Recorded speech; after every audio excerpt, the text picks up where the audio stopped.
Aabot sa higit 1.3 milyon na halaga ng pinaghihinalaang shabu ang nakumpiska ng kapulisan mula sa isang ginang na target sa bypass operation na isinagawa sa Purok 2 Barangay Mariviles, Dawes, Bohol.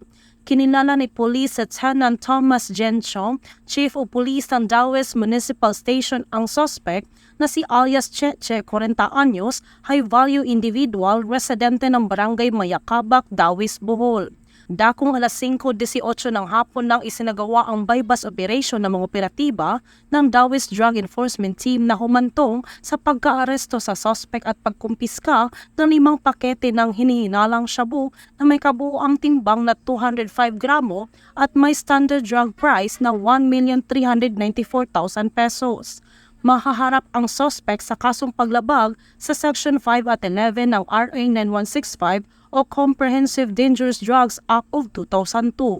Samantala sa naging pahayag ni Police Lieutenant Chong, ang lungsod ng Dawes ay nananatiling ligtas at payapa sapagkat ang mga kapulisan ay walang humpay at walang tigil sa mga operasyon laban sa iligal na droga at lalo pang papaigtingin ang kampanya upang masakote ang mga individual na nasa likod ng mga illegal na gawain na ito. Panawagan ko po sa lahat ng mga involved sa illegal na droga, lalo na sa ating mga kabataan. Habang maaga pa po, tigilan na po natin kasi walang maganda na itudulot itong droga sa ating buhay.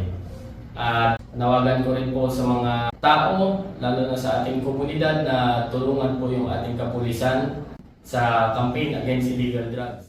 Mula dito sa Central Visayas, ako yung PNN correspondent, Patrolwoman Nikia B. Cañedo, alagad ng batas, tagataguyod ng Balitang Pulis.